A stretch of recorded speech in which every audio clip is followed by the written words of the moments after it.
Are you struggling for consistency in your sim racing? Does your iRating look like a roller coaster? If so, we have good news for you. The way to get more consistent is to first understand what you're doing differently than the professionals. And VRS is the answer. With our competitive subscription, you will have the telemetry, setups, tutorials, and everything else you need to fully analyze your driving. Our data packs and the ability to compare your driving with the best in the world will show you exactly where to adjust your inputs, change your driving line, and shave seconds off of your lap times. And our powerful and precise Direct Force Pro wheelbase and precision pedals are being used by some of the world's best drivers. All these champions agree that VRS hardware is not just the best on the market, it's also priced well below the competition. So if you're looking to upgrade to direct drive and the best pedals in sim racing, VRS is your answer. If you want to get better, get faster,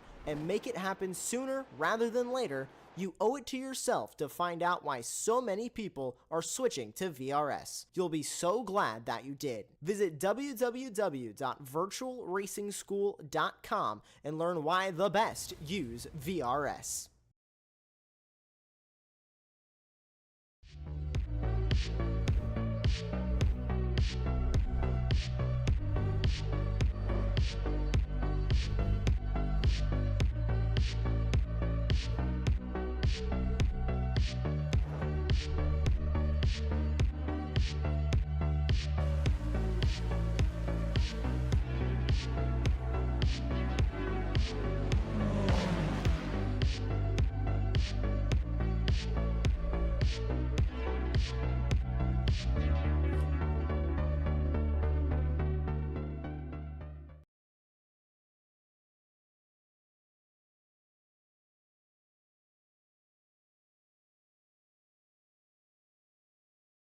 Well, hello and good evening, everybody, and welcome back to Apex Racing TV, and welcome back to the 2024 Radical Americas Championship. My name is Ron Mullins. Joining me in the commentary booth is Charles Bichelle, and in the virtual production hall, we have our old buddy Josh Wilkie. Tonight, we head to Phillip Island for the 9th round of this season, and now despite this track being a tiny bit underrepresented in the world of iRacing, it still puts on some fantastic races, regardless of what cars are running around this wonderful track down in Australia. The SR10s have done that and more in the officials this past week. Drivers have just adored this track. And now, Charles, to pass things off to you, and sorry for possibly putting you on the spotlight here, would you say you're a part of that group or not? Yeah, Ron, absolutely. It's actually, you're right. It's not utilized a lot, but man, you do some single make racing here. It's just really fun. And I think this track actually suits the Radical. You're talking about a car very light, lots of downforce. This track is pretty open, lots of medium and high speed cornering, only really 2 hard braking points, which will get some people in trouble tonight. I'm sure we'll see some incidents in those too. But yeah, I think this track's just kind of made for this car, or vice versa. Yeah, this car is pretty fast, regardless of what kind of track it's running on. Oh, it's surprisingly fast too, Charles. When I first joined Apex Racing TV as a commentator all the way back in March of 2023, the Radical SR10s was the first ever broadcast and the first ever race I called, and ever since then these cars have continued to grow on me and amaze me with every single passing race. These cars at certain tracks are usually faster than some GT3s, which is a little bit of relevant experience considering before this past week and the broadcast of the Radical Esports Cup here on Apex Racing TV this past Friday, the previous broadcast I had done of a race at this track was actually with the Apex Racing League GT3 trophy all the way back in, I think, season 12 during the summer of last year. So it had been a while, and that's a good point that you brought up there, Charles. This track just doesn't get a whole lot of use. I feel like that's a bit of a shame because this track puts on some really good shows, and it's also a whole lot of fun to drive around as well. 12 corners in all and a different challenge on every single one of them. But despite that, I wouldn't say this track is a frustrating one to drive around because it's really rewarding if you get it right. Absolutely, yeah. It's one of those tracks that once you learn it, it's very similar to me to, obviously not the configuration, but to CTMP, is it takes a lot of practice to get your braking right, trail braking through a lot of these corners, or just lifting and downshifting and let the car momentum just kind of roll through. So it feels kind of similar to CTP in that, but much more open.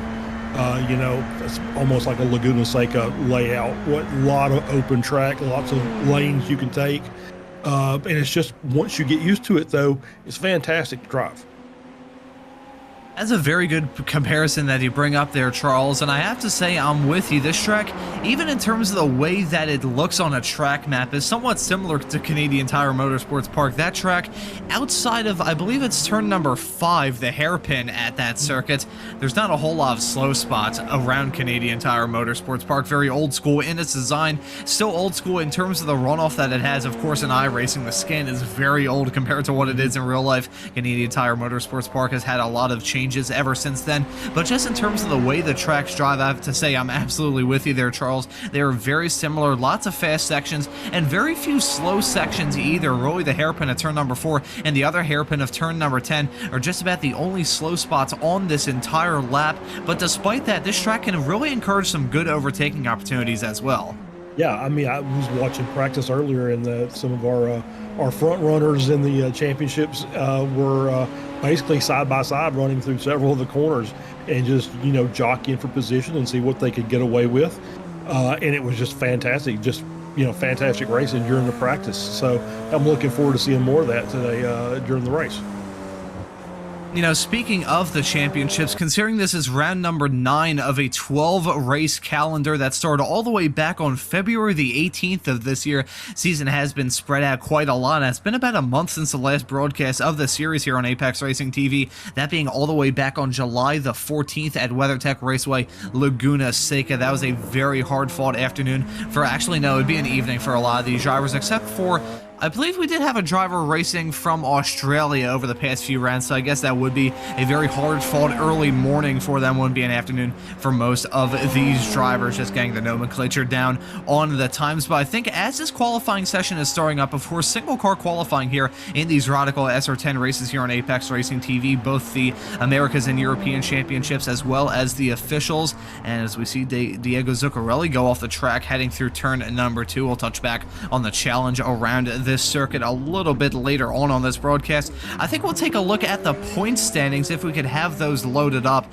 because it has been an up and down championship fight, and in the pro standings you can see the 3 horsemen, forget the 4 horsemen, it's really the 3 horsemen in the form of Lucas Vieira, Franco Sanchez, and Ryan Odo. They've been going tit for tat all season long. They have shared the race victories. They've had the lion's share of race victories, really, and you can see that in terms of the point standings. Lucas Vieira at the top, 191 points on the board. Right behind him, only 5 points in it at the front of the pros. Franco Sanchez in second, with Ryan Odo, the youngster, in third, only 3 points back of Franco Sanchez and 8 off of the lead of the championship. Then you've got Eric Harmon and John Bentley, who have really been the best of the rest. Rylan Richard down there in P6, who actually had to miss out on the last round of the season for a reason we haven't really had here on Apex Racing TV, certainly not from this series. He was part of the aerial demonstrations before the start of the IndyCar race at Iowa Speedway back in July. So, hey, of all the excuses you could have to skip out on a race, I think Rylan Richard had that taken care of. So you can see the rest of the drivers in the pro standings very close in that pro category. And when it comes to the AMs as well, Charles, pretty close in this class as well. Yeah, absolutely. It's just a 30-point gap between the top 3. Andy Vogel in first, Joel Jacklin in second, and Charles Krasik in third. Very close behind, actually, in fourth is Cedric Oyan and Hunter Reeve. They're only 5 points off the podium, so still lots and lots to play for there in the AM class with just a few races left. But I mean, the points are still tight up there.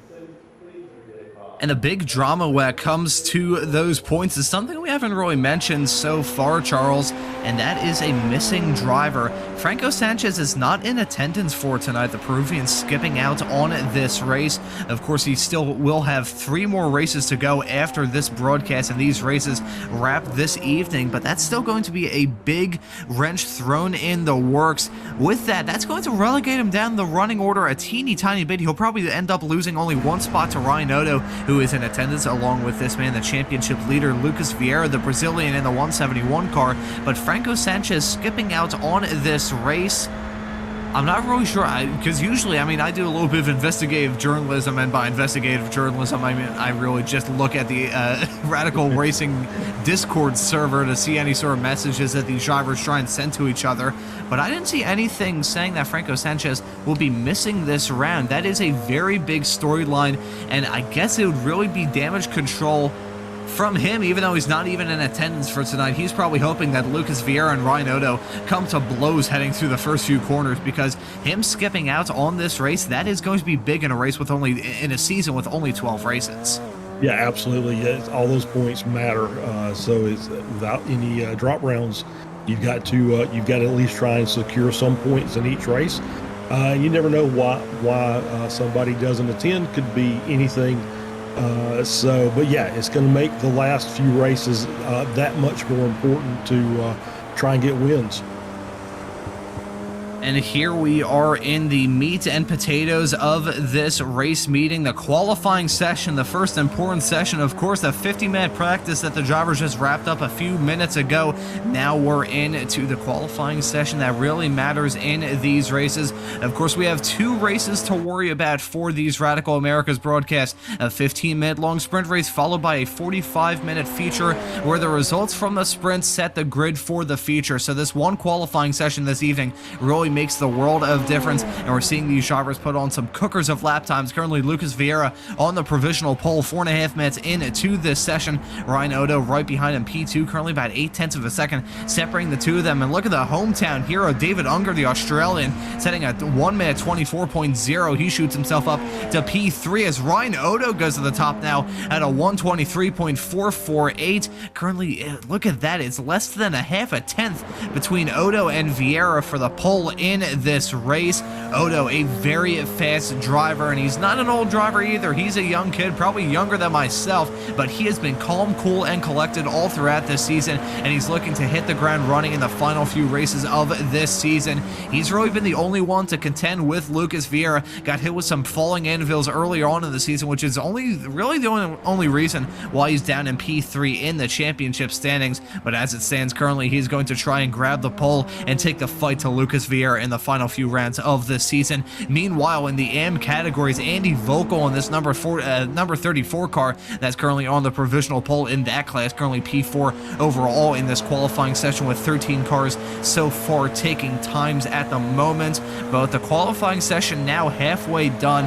It's looking very good for Odo, but that gap between himself and Vieira, that is not insurmountable as Vieira crosses the line again to go to 123.5. Small little disimprovement from him. If he had maybe gone a little closer in on one of the turns around this racetrack, that could have been the 6,000th of a second that he needed to improve on that qualifying time. But looking pretty good for Odo now with less than 4 minutes left to go in this session. Yeah, absolutely. He's looking really strong up there. Just kind of feels like these cars, as the quality session goes on, you get the heat in the tires, and the fuel starts burning off. And we've talked about how good the tires are on this car, how long lasting they are, and it just kind of get better and better during. And it just seems like that these cars and these lap times just kind of ramp up during the course of qualifying. As a big factor when it comes to these SR10 races, usually in the qualifying sessions we see slower lap times than we see in even the 45-minute long feature coming up later on this evening here on Apex Racing TV. It was a beautiful time for me to take a sip of a blueberry lemonade I have right next to me. But this qualifying session is slowly drawing to a close. Is Charles Krasik currently 6th in this session, 2nd in the AM category, with Diego Zuccarelli, the Canadian, jumping up to P4. He's trying to take the fight to the pros right there at the north end of the field, as Lucas Vieira takes a fight to Ryan Odo in one of his final lap times in this qualifying session. That will be enough for the Brazilian to take the provisional pole, a 1 minute 23.378. That is a cooker of a lap time from Lucas Vieira, and a big improvement as well. That's going to snap him the provisional pole, but Odo goes tit for tat with him and jumps ahead yet again, a 1 minute 23.338. This is a fantastic battle between these two in this qualifying session. They are in a class of their own with about 0.7 of a second between themselves and P1 and P2, and David Unger down They're in P3. They are putting on a fantastic show in this qualifying session. This is a really good indication as what kind of action we're going to expect in the races tonight. Absolutely, yeah. You're talking about Unger in P3, and he's got the M. Jacqueline with the fastest M time, 4 thousandths of a second back. Zuccarelli's 300ths of a second back in P5, fourth in class. Vogel's another half a tenth back. Krasik's 200ths behind him. So we've got some really, really tight battles, and it looks like it's shaping up to be a fantastic race amongst a lot of the cars on track.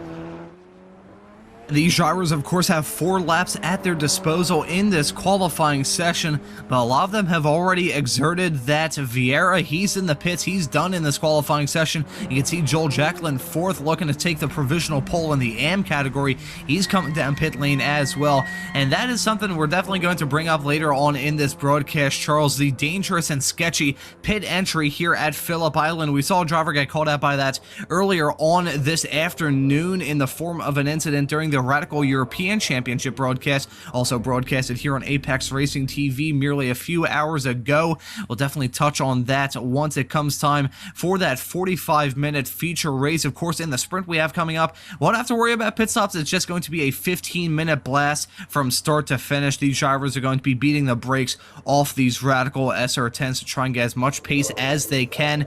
But the qualifying session wrapped up and no cars on track. It looks like it's going to be Ryan Odo taking the pole and really taking the fight to Lucas Vieira, and what a time to do it. Yeah, absolutely. Just a great battle between those two, and it's been that way all season. It's been the 3 amigos up front with Vieira and Sanchez and Odo, and so yeah, it's you just never know who's going to end up on top. We've seen them battle, we've seen them kind of be in incidents with each other. So, but it's always been fantastic racing between those 3, and I hate that Sanchez is not here today, but I'm sure Vieira and Odo are going to put on a show for us. It is going to be a fantastic show that we have throughout the next hour and a half here on Apex Racing TV. Really glad that all of you can be a part of it here this evening. And speaking of, we'll get the racing action started with the starting grid for this sprint race, and it's going to be Ryan Odo, the American, in the number 15 car starting this race from the pole. Lucas Vieira going to join him on the front row. That's going to be the hometown hero of David Unger starting in P3. Joel Jacqueline going to be the highest starting AM driver in 4th. Diego Zuccarelli going to be starting this race in 5th. Andy Vogel in P6, then starting this race in P number 7. We have my track map gang in the way. Charles Krasik in 7th. John Bentley going to be starting this race in 8th. Jimbo Pfeiffer in 9th. Adrian Fernandez in P10. Cedric Oyahan in P number 11. J.R. Gregory, Apex Racing TV's own, in P12. That's going to be Luis Pires running at the 13 car grid. That's going to take the green in just a couple of moments time. You can see the field already lining up, about to grab the green in a few moments time, waiting for some drivers to join the grid. Some mind games possibly. I've seen this in the officials, and we've seen this so far this season. Drivers waiting for the absolute last moment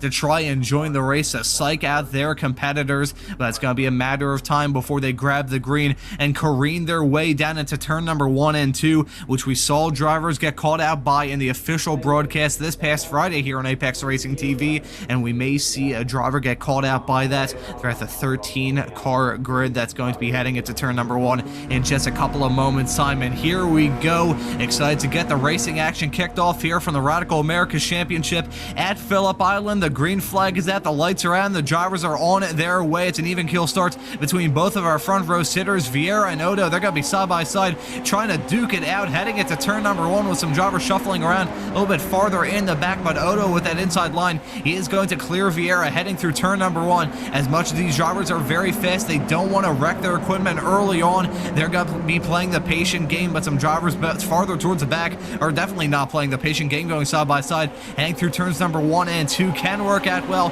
However, if you misjudge it a teeny tiny bit, you'll be in for a world of hurt. Look at Andy Vogel jumping his way up into P3. A fantastic start for the AM driver. They're now heading their way through the hairpin to turn 4 the first time by, and you can see some drivers going off the track a little bit farther in the back. I'm not sure who that is. That may be John Bentley going off the track heading through turn number 4. So some drivers getting caught out by the challenge at Phillip Island, and they're not even halfway through, and 3 wide coming out of turn number 6. Yeah, this is what I was expecting to see during this race. It's just some good side-by-side racing. We did see, I think, Pfeiffer kind of got pushed off the track. Turn 4 is going to be that way. pretty much for the entire race. It's just a very, very tight corner. And so just tend to get drivers crossed up every once in a while. So that won't be the last car we see off the track there. And now you can see most of the mid-pack heading their way through turn number 11, the final real corner on this racetrack. Not saying that turn number 12 isn't challenging, and these cars will tend a bit more towards understeer. It's still tricky trying to avoid the grass and the gravel on the outside of that final corner. But as the whole field completes lap number 1, some side-by-side action up and down the field. But so far, most of the field, outside of a few off-track excursions and some lawn mowing here and there, it has been a very clean start here from the Radical Americas Championship. The sprint race has been clean thus far. However, they've still got a whole lot of ways left to go. Jimbo Pfeiffer may have been the driver that actually went off the track, heading through turn number 4 at the very beginning. The 00 car relegated down to P number 12. Not a good start from him. I think we'll actually take a look at a replay to see this off-track moment for Pfeiffer. Heading into turn number 4, a really tricky corner to try and get right. It comes up on you out of nowhere, trying to get a load up with some very cold brakes and cold tires, especially on lap 1 here, and he avoids running into the back of a car a little bit farther up the road. But the first driver getting caught out by the challenges at turn number 4 certainly won't be the last. So Charles, what do you think? It will not. As I'm looking at the timing and score, and we've already had Fernandez and Krasik have dropped back. They're about 6 seconds behind Perez in P11. So I'm sure there was some incident, some contact there. We'll have to get a replay of that as well. But yeah, the good thing about this track is as long there's a few spots that have some tire walls that are up close, but there's a lot of these corners where if you get it wrong, it's not horrible. You're just going to end up in the grass. You'll slow down a bit, but it's recoverable and you can continue your race. As we get the replay coming up now. So we're going to see Adrian Fernandez in this off-track moment he had, heading through turn number 3, I believe it is. Yes, it is heading through turn number 3. And he may have gotten a hip check. Yes, he did. He got a rear bumper check. That's what it was. Contact in the braking zone, heading into the hairpin at turn number 4. And hopefully you could take a look at some more angles of that, possibly riding on board with Charles Krasik. Thank you very much, Josh. Going to be riding on board with the driver of the number 53 car, heading into turn number 1. Just got caught out massively under braking there. That, I think, had to have been a hardware failure because it looked like he just lost that brake pedal. He was coming in there like a bat out of hell. The Radical SR10's usually quite tricky to get slowed up, but I don't think in my year plus covering Radicals here on Apex Racing TV, I have ever seen a driver misjudge it that badly. So I think that may have been what happened to Charles Krasik. We'll touch on that a little bit, but Lucas Vieira has had an off-track moment as he's now 3 seconds off of our leader Odo, and here's the replay, Charles, to see what happened to the driver who started this race up the front. Yeah, absolutely. We'll catch this replay here as we see Vieira trailing Odo, and it's the same thing. It's just, I think it's just basically some miscommunication amongst the drivers is their braking points. I think they're a little different for everybody, and there's, like I said, at the onset, there's really only 2 hard braking points. It's turn 4 and turn 10, and it just seems like that there's people haven't learned where other people are going to brake yet, and so I think it's catching a few people out. It's such a shame to have these drivers have these small little incidents, but hey, it's a world of racing. Mistakes can happen. It can happen to the best, and that's going to hurt Vieira. He needs to put his nose to the grindstone at this point and try and prevent any further position loss. With Odo leading this race right now, Vieira down in P2, and unless some sort of major catastrophe befalls Ryan Odo, it looks like Vieira is just going to try and hold on to P2 and fight with Diego Zuccarelli, the driver of the Overtake 26 car, conveniently numbered number 26. He's running in third right behind Lucas Vieira, about 7/10 of a second separating those two cars coming out of turn number 6 right now. But right now our attention, well, Vieira's attention, it should be said, really needs to be with Zuccarelli behind, because a 3-second gap, I wouldn't say it's insurmountable, but it's a tiny bit unrealistic to see Vieira close up that gap to Odo. Those two were fairly evenly matched pace-wise. They were going tit for tat in the qualifying session earlier, so at this point it's looking pretty comfortable for Ryan Odo, not looking comfortable at all for Lucas Vieira. He needs to put his nose to the grindstone and try and extend that gap to have a comfortable run between now and the checkered flag. Yeah, absolutely. Yeah, as you said, they were virtually identical during qualifying. So unless Odo makes a mistake, it's going to be very difficult for Vieira to catch back up. I think he's got Zuccarelli's number, so I don't think there's a lot of pressure. But you know, you never can tell Zuccarelli's in there, and he's in kind of in that draft range, so he should be able to get good toes around a lot of this track because it's a lot of high speed. So he should be able to just keep the toes. As long as he can do that, there's a chance.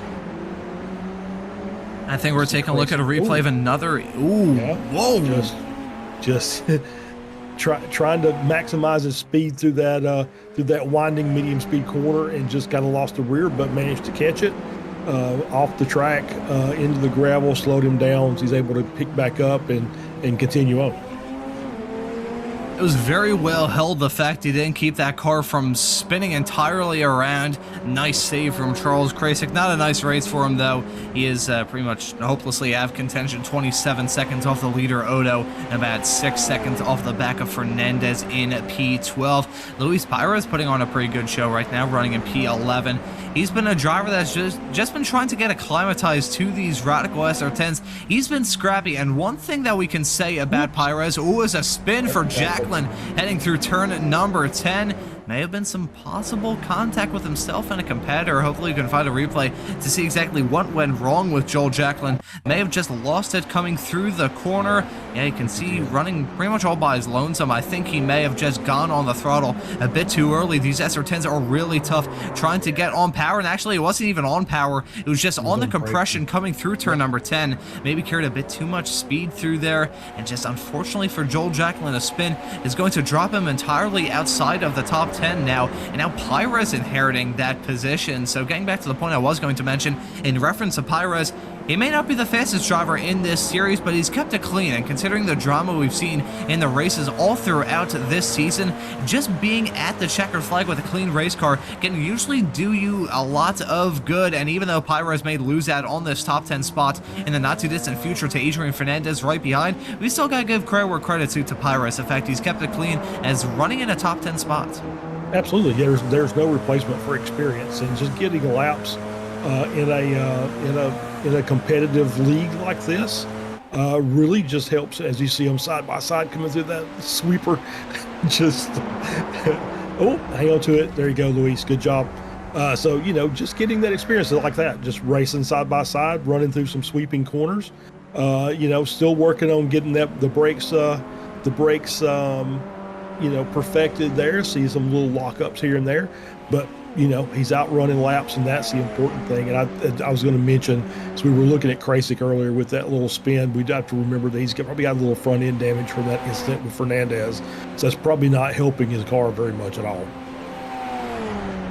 Oh, definitely not. I think when we took a look at that replay of the Krasik incident, it may have been a small little graphical error, because just looking at the front of the car, I don't think it's as badly torqued up as it was when that incident happened between himself and Fernandez earlier on. But still, a lot of front end damage on Krasik as Pires. This is a bad commentator's jinx for me. He's going off the track, heading through turn number 4, which it's not a corner that's easy in these Radical SR10. These cars aren't easy to drive, as Jacker Gregory, who's actually running in this race, has said many times at the start of the Friday official broadcast here on Apex Racing TV. Mastery the SR10 can make you better in everything you drive. I've driven these cars at length here, just doing broadcasts and trying to learn about this car here on Apex Racing TV. And I'll tell you what, it's not an easy car to drive. It has its own unique set of challenges, and heading through a track like this, it's really tough. Turn number 2 is no exception. You saw him running wide coming out of the final corner, and maybe... Okay, I think that may have just been running wide out of the final corner. This may have been possibly, you can see Fernandez catching up to him, heading through turns number 1 and 2. No one is really impervious to a mistake heading through there. In the Friday official broadcast this past Friday here on Apex Racing TV, I say this past Friday, it was only 2 days ago if you're watching this as this stream is going live on August the 18th here on the East Coast. We saw 2 of the best drivers in the Radical SR10s, that being James Berry, who has locked up the officials championship in the Radical Esports Cup on iRacing, and also Phillip, who's a very fast driver in both the European Championship and the official races. We saw both of those drivers make some very critical mistakes heading through turn number 2, so even though it may seem like a nonchalant bend, it's not easy in any car, and the Radical SR10 is no different.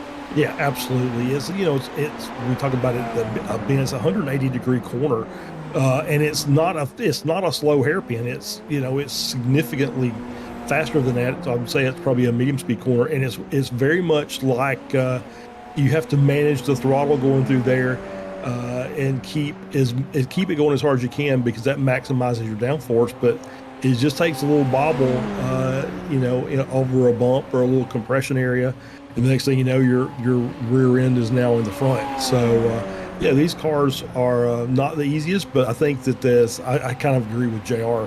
And I'll even go further. I think that every car class in iRacing will teach you something about your driving that you need to improve on. And speaking of the Devil, he's currently running P7 overall and P2 in the AM category. Very nicely played, JR. And of course, you can catch JR Gregory along with now myself on the Other Radical official broadcast. Is very crazy. Over the course of the 9 races we've had so far in this season, I went from doing those Friday official broadcasts to retiring from them to unretiring from them now. So it's yeah, very interesting how things can change between February and August of a single year. 6 months, it really is a whole lot of time in the grand scheme of things. But JR has always been a great guy, and really nice to be back in the commentary booth with him for those broadcasts. And speaking of him and his performance thus far, running effectively in no man's land, it must be said. He's got a decent gap to himself and Pfeiffer right behind, and John Benlett has pulled a little bit of a gap a little bit farther up the road. But JR still putting on a pretty good drive P2 in that AM category. Andy Vocal farther up the road, and look at, he's a hard charger right now, up 5 spots so far in this race. Credit where credit's due, JR. You know how to wheel this SR10, and he knows how to keep it clean as well, which, considering the incidents that we've seen thus far, that could be a big winner. Regardless of what kind of track this car is at, just keeping it clean can make a huge difference. Oh, for sure. I thought that's with anything, but yeah, you're absolutely right.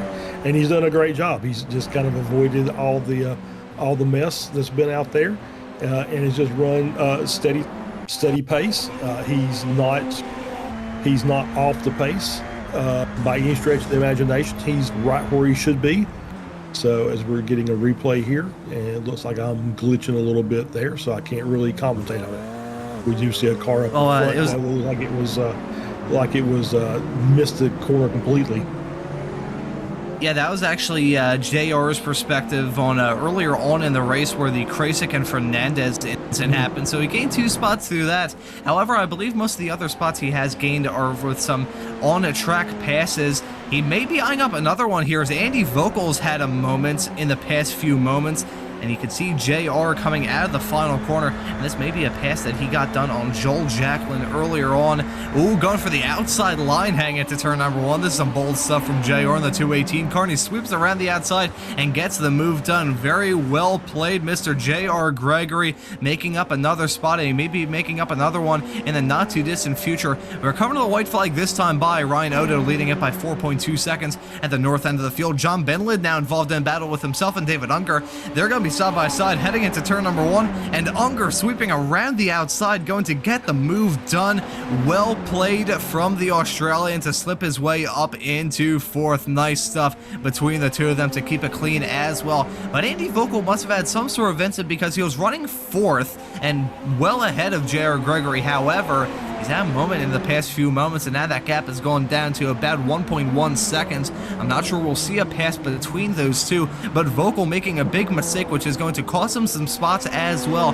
Not going to cost him the AM win, I don't believe. However, that is going to be a big factor and a big game changer for the rest of his evening. A P4 spot compared to a P7 car start can really change the way things go for you, and it was a mistake heading into turn number 4. Another driver getting caught out by the hairpin. I think we'll outline that challenge a little bit, the challenge of that corner, in a few moments time. But right now our attention is on the youngster Ryan Odo. Started this race from the pole, had to shake off some challenges from Lucas Vieira earlier on in this race, and Odo's going to cross the line at first to win the sprint race here at Phillip Island, as he weaves across the track and nearly goes into the dirt, flashing his headlights in celebration. He takes the checkered flag. Vieira going to finish right behind in P2, 4.3 seconds separating those two after this race. Zuccarelli going to round out your podium. And look at that fight between Unger and Benlid coming all the way to the line. 0.2 of a second separating those two drivers, and Andy Vocal going to take the checkered flag, the top of the AM drivers.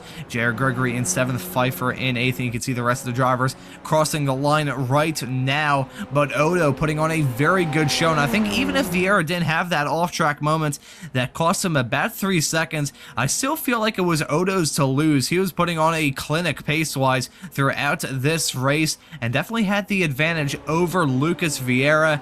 That's something we definitely have to keep in mind throughout the rest of this broadcast, Charles. Yeah, absolutely. Yeah, great race by Odo Vieira with the one little mistake, and that's really sometimes that's all this your competitors need to capitalize and take a race win. So we'll have to see what round 2 or the feature race holds in store for us. That future race is going to be a really cool show, and we'll get that to you in the not too distant future. We're now in the midst of a 5-minute warm-up session, so we have a little bit of time to decompress after all of that. I think we'll take a look at the results from that sprint race. These 15-minute sprint races usually quite hectic. The 45-minute features, on the other hand, they're a bit more of a strategic affair with some hard racing thrown in as well, and I think considering how jumbled up the grid is probably going to be, it is going to be no different. Ryan Odo takes the checkered flag in that first race of the evening. Lucas Vieira behind him, P2, about 4.5 seconds separating them when everything was said and done. Diego Zuccarelli going to round out your podium in 3rd. David Unger going to be in 4th, and John Benlid will round out your top 5. Yeah, Andy Vocal takes the AM class victory, finishes P6 overall. J.R. Gregory, P7 and 2nd in class. Jimbo Pfeiffer in 8th. Cedric Oyon in 9th and 3rd in AM. Adrian Fernandez in 10th. Joel Jacqueline, Charles Krasik, and Luis Perez round out your grid. Alrighty, and that is pretty much going to be the starting grid for the second race of the evening. We'll, of course, run through it before we grab the green, but I think now that we're in the midst of this warm-up session, we can unpack the challenges that the drivers are going to face in this upcoming 45-minute long feature. There's a lot to unpack here, Charles. Of course, pit stop's going to be a big factor when it comes to that pit entry and exit as well. The pit exit's a little bit confusing here because there are technically 2 pit exits, one with the motorcycles where they rejoin right before turn number 1, and the other, the one that the drivers will be using here, where they rejoin going down that start-finish straightaway and will be able to get themselves situated on the racing line well before turn 1. But the pit entry, that is going to be the big source of trouble, and you can see Jimbo Pfeiffer trying to practice it here. You have to go into that with full confidence in your race car, because if you go off the track, even by a couple of inches, you're going to be in a lot of trouble, and you either have a one-way ticket into oncoming traffic or a one-way ticket into a tire barrier. So I think that may be possibly one of the biggest challenges that these drivers are going to have to face. Yeah, you're right. You have to have confidence to make that first corner on pit entry, and carrying as much speed as you can, because that's where you can win or lose a race is on pit entry and exit. So you have to be able to carry the speed to get out there and get through that corner, and then check it up before you get to the cones. And then it's always just so dangerous when you're coming out of the pits and you're basically just kind of folding your way in on the racing line, going into turn 1. The speed differences are probably going to be pretty drastic, so you need to have your head on a swivel as you're exiting the pits. And if you're on the track, you need to be cognizant of that as well. You need to make sure that you don't see a car trying to sneak out of the pits on your left-hand side as you're kind of lining that turn 1 up. So it's a very challenging pit in and pit out. And I'm sure that there'll be, I won't say there'll be an issue, but there'll be some causes for concern during the course of the race. And I think when it comes to causes of concern relating to pit lane here, the tires are going to be huge. We've seen some drivers lose some races so far this season because they don't tick the box. However, at a track like this, where the tires are getting pummeled for pretty much the entirety of the lap, I heard some drivers in the interviews conducted after the official broadcast here on Apex Racing TV this past Friday, positing the idea of just coming in for tires, even though it is going to cost you a little bit of time down pit lane. That advantage of having fresh tires halfway through this 45-minute race may be a fantastic advantage that these drivers will try and use. Charles, if you were one of these drivers, just putting you in the driver's seat here towards the end of this warm-up session, Do you think you would risk it and try and go 4 tires, or would you try and prefer having a much shorter pit stop? What do you think would your strategy call be? I think it would have to. I think what I would have to do is I think I would have to just kind of do the math. Right? Is don't come in this race and making that decision. Do your homework, practice it. Run a couple of full fuel stints. Maybe run a double stint and see how they feel after the end of one, what your lap times are from start to finish, and then just mathematically work it out. You can pretty much tell, if you go back, and I've did some NASCAR broadcasts here on Apex, and you can tell the drivers who are pretty abusive on their tires, and you see the lap times drop off at some tracks. So it helps to practice it and do your homework and have a plan coming into the race instead of trying to make one up during the race. When it comes to race cars and when it comes to tires, sometimes you need to treat them like you're either wearing silk gloves or have the hands of a surgeon rather than just punching and taking your day out on those tires. And really, when it comes to these SR10 races, you see that disparity get put on a lot in these road course races. But the warm-up session has come to an end. We're going to get the starting grid for this second and final race of the evening. It's going to be Odo leading them to green, Vieira in P2, Diego Zuccarelli in third, David Unger going to be starting this race in P4. John Benlid now be starting this race in 5th. Andy Vogel top of the starting AMs. He's going to be in P6. Jair Gregory going to be starting this race in 7th. Jimbo Pfeiffer, even after an off-track excursion earlier on in the race, he's going to be starting in P8. Cedric Oyahan in 9th. Adrian Fernandez in 10th. Joel Jacqueline in P12. Charles Krasik in 12th. That's going to be Luis Pires running at your 13-car grid for the second race of the evening. 45 minutes. That starts now. The green flag is out. The drivers are on their way, and yet again, it's an even keel start between Odo and Vieira. They find themselves in a similar position to what they saw earlier, but Vieira going to play an even more patient game and let Odo have his way heading into turn number 1. Meanwhile, some drivers not giving that same treatment to their competitors side by side, heading through turn number 1. Thankfully, single files that through most of the field. I say most. Cedric Oyahan, Adrian Fernandez going side by side, heading through turns number 1 and 2. Now on the exit of 2, you can see some drivers going for some moves. That's Andy Vogel going side by side with David Unger careening their way down through turn number 3 into the hairpin of 4. We're going to see a driver get involved in an incident here, nearly 3 wide on corner entry with Fernandez, I believe, in the middle. Sorry, that was Andy Vogel in the middle of all of that, making a little bit of contact. It must be said, 3 wide at any section of this racetrack, considering how narrow it is usually a recipe for disaster. So I think they're very lucky to get away with that fairly scot-free. But looking up and down the field, no driver has run into some severe trouble. Knowing my luck, I probably just jinxed it though, as they're about to head into the hairpin of turn number 10 for the first time by. Yeah, much better this time through turn 4 on that first line. I say that incident between that's Odo and Vieira. The championship contenders coming to blows heading into the hairpin of turn number 10, and Vieira has damage. He's coming in pit lane to try and fix the front end of that race car. All that drama with Odo spinning and careening his way down the field, and Vieira coming into the pits. It briefly gave the lead to Diego Zuccarelli. However, I think he's had to serve a slowdown, and it's given the lead of the race to John Bentley. Then look at this, 3 wide nearly, heading into turn number 1. Andy Vogel in the middle of that. Fernandez and Oyahan. Actually, no, that's Zuccarelli involved in that, I believe.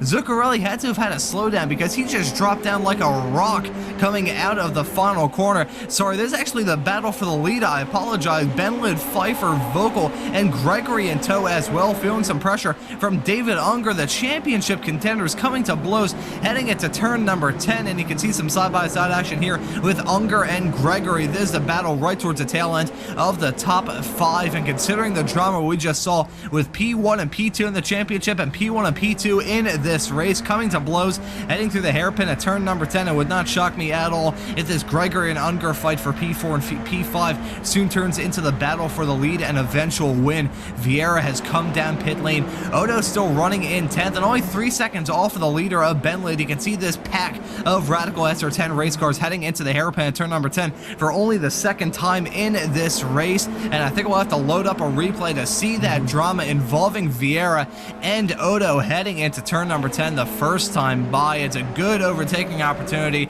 but you have to be aggressive with it. I think Vieira just bit off a little bit more than he could chew, the Brazilian making contact. Zuccarelli, actually no, I should be noticed we have some side-by-side action here with Vocal and Pfeiffer. Vocal, the AM driver, slipping his way up into P2. Very nicely played from the American in that number 34 car. Pfeiffer running in third as well. Zuccarelli got a piece of that incident as well. He just didn't come down pit lane. That completely blanked from my memory, just seeing Odo spun around and Vieira slow, and later coming into the pit just a few moments ago, Zuccarelli pile drove into the back of Vieira in the midst of that incident. So that was the reason he started to slow down. Probably had some significant damage on that race car that may well take the Canadian out of contention from this 45-minute long feature race. But some drivers go side by side inside the top 10, Charles. I think we have a whole lot of replays to look at from a dramatic start from this feature. I think you're absolutely right. So we get those loaded up here as we're watching this battle. Odo trying to work his way back up through. Currently running in P8th. He's right behind Fernandez in 7th. Just see him just how he's kind of massaging the throttle, trying to get as much speed through that corner as he can. As we're coming around, I believe that was that 6 or 7. As we're just swooping out, he's right coming up on 10 and 11. Looks like we're coming back around to the front stretch. We see Benlid in 4th, Vocal up to 1st. So Benlid has already dropped down to 4th place, with Pfeiffer in 2nd, Unger in 3rd, as we see some side-by-side racing there. Just Unger so aggressive through the entries of those corners. It's been fun to watch him just kind of work his way through the field. Really, this race has been fun to watch for a lot of these drivers. It's also been painful to watch for some of them. I think we'll be watching some replays here in the not too distant future once this battle cools off between Oyahana and Fernandez. They're going to be side by side hanging into turn number 4 with Ryan Odo in tow as well. Maybe trying to go for a 2-for-1 deal if these two come to blows. Very close on corner exit, not making contact, but they're definitely feeling really, really racy. Odo now going for the dive on Oyahana, hanging into turn number 6. He's going to get the move done. Very nicely played from Ryan Odo. I'm getting the hiccups, the worst possible time to get hiccups on a broadcast, if there is a good time to get hiccups on a broadcast. The action has been so palpable that my body is starting to reject some of it. It's been so dramatic thus far. We haven't even mentioned Andy Vocal. He's now taking the lead of this race. Fantastic stuff from the AM driver, who would do something that I don't think any other AM driver has done so far this season and possibly win the future. Of course, a long ways left to go. Vieira, I'm trying to think of what these drivers may do strategy-wise. It was the case at Alton Park a couple of months ago where the drivers would be able to make the whole race on only one stop. I don't think Vieira would be able to do that, though, so he will probably have to come down pit lane yet again. And here is what got Andy Vocal the lead. You can see running wide was the at 1 point leader, and sadly, a small little mistake heading into turn number 10 is what gives Vocal the lead. However, it's not a comfortable lead, currently about 2.5 tenths between himself and David Unger heading into turn number 10 right now. They're going to be side by side, nearly heading into the hairpin. Vieira ticking away those fastest laps at 124.013. He is cooking with gas. The Brazilian is currently running down in 12th, so he has a long ways to go in this race to try and be on the comeback tour. But as this fight continues to heat up at the north end of the field, Unger in tow, Vocal right in front of him and nearly making contact. Heading through turn number 9, going over the hill, about to head into turn number 10. They're heading through the hairpin at turn 4 earlier. I mistook it as turn 10. Really, the two corners are somewhat similar, albeit my brain is completely frazzled from all the drama we've seen thus far in this race. I think David Unger is going to hold on to P2. We've seen the drama transpire with some drivers a little bit farther up the road. Keep it on the track. David very close to running off the circuit, coming around the final corner. That's going to cost him a little bit of time, but the powerful slipstream in these Radical SR10s is going to bring him right to the back of Andy Vocal. But I think As Odo moves his way up to P5, I think this may be high time to take a look at those replays of the dramatic start incident between Ryan Odo and Lucas Vieira. With Franco Sanchez not being here, it is these two trying to fight for the championship, and I think we just saw a desperation move from Vieira. Last second for sure, I don't think he planned to go for that, but he had no choice in the matter. Just broke a little bit too late compared to Odo, and felt that that was his opportunity after what happened in that 15-minute sprint race earlier on. He probably felt that he had to go for the move in a commanding way earlier on, and sadly for Vieira, just didn't really work out heading into the hairpin of turn number 10. I think there's a little bit of contact involving Gregory and Fernandez coming out of turn number 6. But my mind is still focused on that Odo and Vieira incident. Even though we have two cars at the north end of the field separated by less than 0.2 of a second, hang it to turn number 10, my mind is still on that Vieira and Odo incident. That's the first shot across the bow. We haven't seen an incident like that involving championship contenders. We have now, and I don't think there's going to be any love lost between those two, and not just the rest of this race, but the rest of this season as well. Yeah, I think you're absolutely right. And like I said, I don't think there was any ill will toward it. It just happens it was a racing incident, maybe a little too aggressive. As we see Unger with the pass for the lead over Vocal, makes it stick. He's been so good going into those high-speed corners, just really aggressive on entry, and finally makes that pass and takes the lead overall.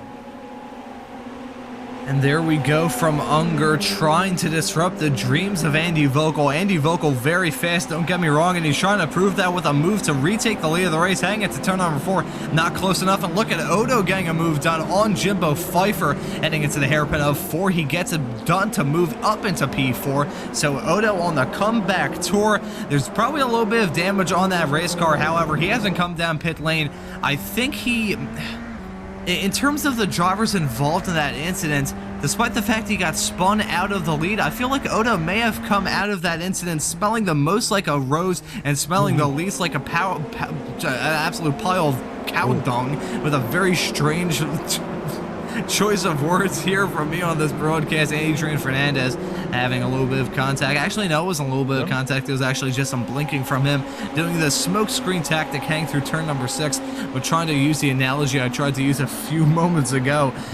In terms of that incident involving the front 3 on lap 1, hang through turn number 10 at the very beginning of this race, I think Odo was the one that came out of it smelling the most like a rose and the least like a pile of cow dung, as we see Odo and Benlid going side. Actually, no, my apologies. That's Krasik going side by side with Gregory hanging into turn number 1. Krasik getting the move done to slip his way up into P7. Odo's gotten the move done on Benlid to slip his way into the final podium spot, and he's currently 1.1 seconds off of Unger, as Krasik has a moment hang through turn number 2. That's going to cost him that P7 spot.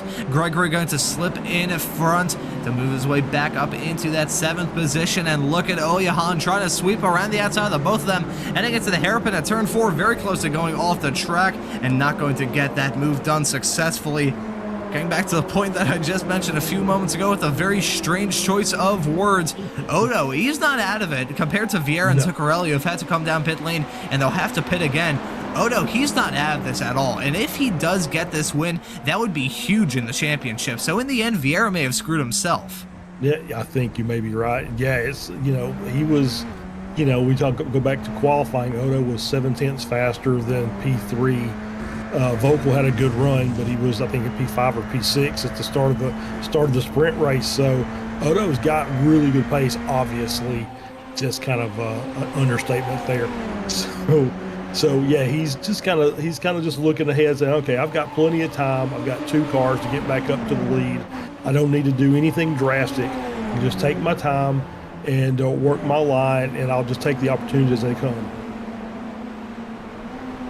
Really, being an opportunist driver is huge in these races. Just letting the chips fall wherever they may be. That is a big thing that these drivers have to consider in these races. Just keeping it clean. You don't have to be the fastest, but if you just keep that race car clean all the way up until the checker flag, as the old saying goes, to finish first you have to finish. And in these Radical Americas races, no saying is more true than that. Unger is leading at Odo in P2. I think Ryan Odo at this point, he is I'm sure he's not very happy with the incident. However, I think he's very happy that he's not Vieira or Zuccarelli running either last or second to last, already coming down pit lane and about 26 seconds off of himself. Odo, at this point, he's within striking distance of Unger. You gotta still give credit where credit's due to Vocal running in P3 and holding on to the lead for as long as he did. That is still a very good result if he can hold on to it. Nothing to scoff at or hang his head low if you're Andy Vocal leaving this race.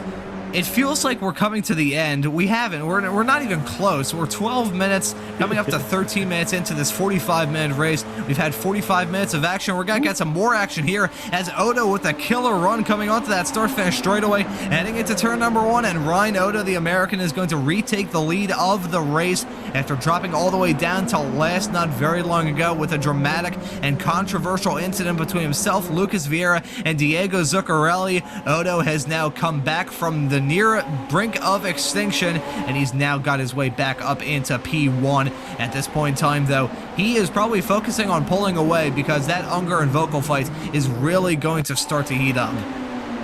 Yeah, absolutely. Yeah, it's they're going to keep battling. Unger's going to keep looking forward. He's not really worried about Vocal. You know, he's going to want to, as we see the contact there, just on the inside, and then you see Zuccarelli catch the back of it. Yeah, I don't necessarily know if that was too aggressive. Maybe Odo left the door open for him a little bit, and he just tried to squeeze his way through there, and it ran out of corner. I think we're taking a look at another replay involving Lucas Vieira. Is this another replay of the incident at the start, I believe? Actually, yes, it is. Yeah, there we go. My replay unscrewed itself right as the contact happened. That was very comedically timed from my end. I was like, I'm curious what this is, and then I see the controversial incident that we're going to be talking about throughout the rest of this season, Charles, between now and October the 13th. That is going to be a big storyline. I think if you're Ryan Odo, you're not going to be racing Vieira with the same amount of respect that you probably were. Of course, it is a racing incident. Things tend to happen, but you're still not going to be very happy after that, and Odo's not going to be very happy about the fact he just lost the lead of the race with a mistake heading through turn number 2, clips the grass, runs wide, gets wiggly, and as a result of that, he lost the lead, and now he's trying to retake it from David Unger, who just inherited that spot. And look at Benlid as well. Currently, the top 4 covered by less than a second, nearly 15 minutes in to this 45-minute long feature race. Unger is close. However, I think it's a matter of when, not if, that Odo is going to retake the lead of the race. Odo feeling the pressure. He didn't feel it during that sprint race. He just pretty much entirely just drove off with the victory. He's having to deal with something he hasn't had to deal with so far tonight. A true, honest-to-God competition. I'm curious if some damage that Odo picked up in that lap 1 incident is possibly hurting, and I'm curious if we can ride on board with him, Josh, to see if there's maybe a little bit of suspension damage, to see if there's a little bit of right hand down or left hand down action on Ryan Odo's race car. Okay, going on to the start finish straightaway. Looks like the wheels maybe a little bit tweaked off. Looks still fairly straight. So I think Odo's just feeling the pressure. Now he's applying the pressure to the back of Unger side by side, heading into turn number 1. Looks like Odo's going to retake the lead of the race, and he does one lap after losing it. But Unger's not going down without a fight. And I think David Unger, the driver that came into this series, keep in mind it's the Radical Americas Championship, the Australian driver on hometown soil, came into the season a little bit late. He only made his first start with the series at, I believe, Oulton Park a couple of rounds ago. But he has put on some impressive results and putting on another impressive one as Vocal and Benlid nearly crashed into turn number 4. But Unger has been incredibly impressive so far this race meeting. Yeah, really, for sure. As we get another replay coming up here, this is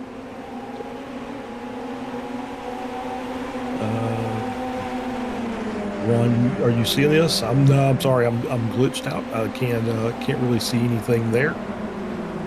Well, my replay's glitched out as well. I will say something is happening involving some cars. What it is ain't exactly clear. I see a man with a gun over there. Try and get that reference. Andy, this I believe is just a supercut of some passes and some stuff going on involving David Unger. And Well, actually, thank you very much, Josh. Some broadcasting trickery here. Going to be able to see these replays supplied to you here on Apex Racing TV. Thankfully, the viewers here on this stream on Apex Racing TV today can see these replays perfectly scot-free, and it was just some action involving David Unger, which is now continuing back to live action. Vokal's got the move done to take P2 from David Unger. Very nicely played from the American. The AM driver contending with the pros, even removing the context of the incident that has pretty much taken Vieira and Zuccarelli out of contention for this race. Andy Vogel has put on an incredibly impressive race thus far, and it's still not over. Not only this race, but the fight between himself and Unger, as Vogel going to lose out on that spot very briefly, as Unger has a big snap of oversteer coming out of turn number 4, gonna lose out on 2 spots. Vogel and Benlid gonna slip their way by, but Unger putting on a fantastic save and putting on a very good race. We nearly did the commentator's jinx on him there, Charles, but he keeps it going in a straight line with a little bit of rally action, still running in 4th. However, he has lost quite a lot of time.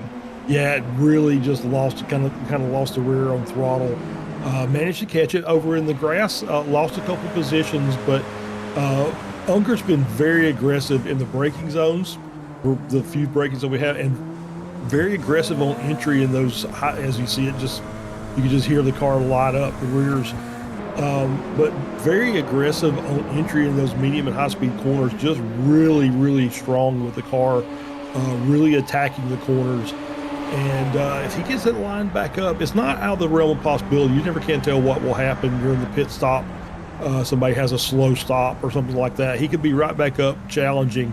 And he was actually giving Odo a run for his money. He at least showed Odo that Odo couldn't make any mistakes because Unger was there to capitalize. And it's really just being in the position to capitalize off of mistakes that has made the difference so far this season. We've seen drivers take victories so far, just being in the right place at the right time and not getting caught up in other people's trouble. We just saw that got put on full display a few moments ago. This race has been nuts thus far. We haven't even reached the halfway mark, though. We're 19 and a half minutes into this 45-minute long race. Coming up to the halfway mark soon, though, but even with that being said, it has been hectic. Ryan Odo, in a comeback tour, he has retaken the lead of the race, and he started to run with it. Currently 2.7 seconds in front of Andy Vogel in P2. One of the hard chargers thus far in this race, up 4 spots from where he started it. John Benlid rounding at your podium as it stands currently, and David Unger, who's been very impressive, was running in 4th, had that snap a few moments ago, and he's now been one of the first to bite the bullets and come down pit lane. The other drivers that have come down in the pits thus far, either for incident or an early strategy call, there haven't been many. Vieira and Zuccarelli came in to repair some damage in the incident they had with Ryan Odo heading through turn number 10.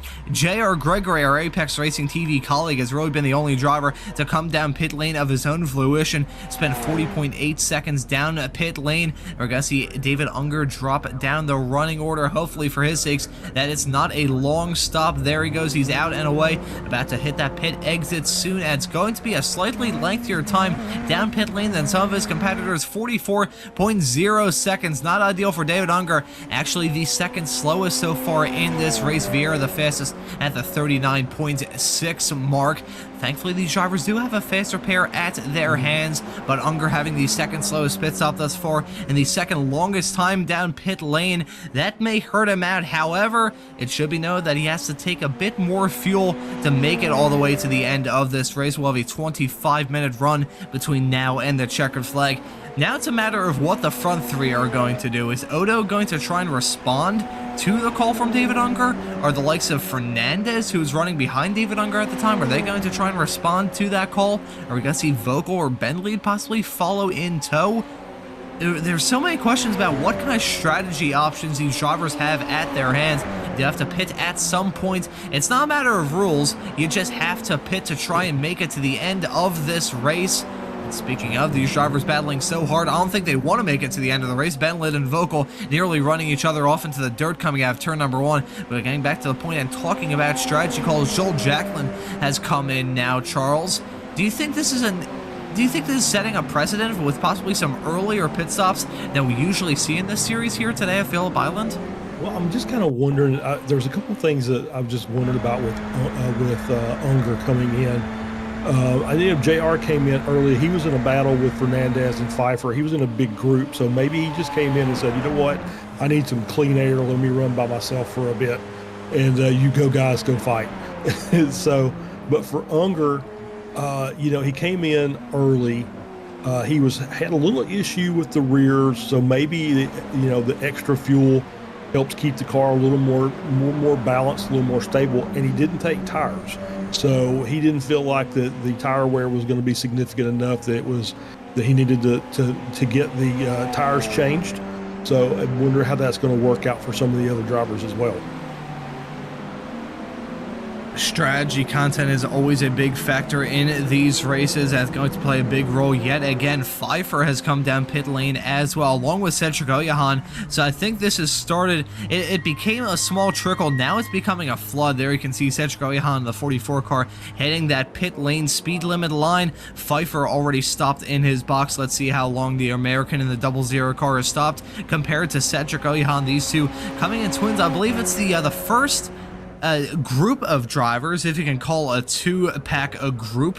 Pfeiffer out and away, 12.2 seconds stopped in his box, which is tied for the quickest thus far with Joel Jacklin, and Oyahan actually breaking that. I believe it was only 12 seconds stopped in the box for Cedric Oyahan. He's exiting the pits right about now. 39.9 seconds stopped, while down in pit lane, it must be said, with 12 seconds stopped. Vieira, meanwhile, still holding the fastest run down pit lane, 39.6. Should be noted, the drivers do have a faster pair at their hands. And I think Vieira also proving the aggression of some of these pro drivers and championship contender in this series.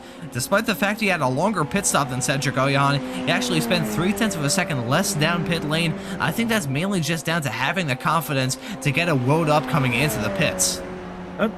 Yeah, you may be right. I'm just kind of wondering, Vieira's stop on lap 1, obviously with the incident, but his pit stop time was basically in the same range of time as the rest of the drivers. Could he have taken enough fuel at lap 1 to get to the end? Ooh, that is a very... I don't think he can make it, honestly, unless he's pulling some major fuel saving and clutching and coasting it into every single corner. That time just kind of surprises me, because it should have been basically come in and just top off. It would have been like 2 seconds of fuel and then the fast repair to get back out on track. But for him to be out there for stop for 13.3, which is basically the stops time for pretty much everybody else, it's just kind of odd. I just don't see a scenario in which Vieira can make it. Maybe he would maybe just risk it, because I mean, if he comes down pit lane yet again, he's gonna be finishing low.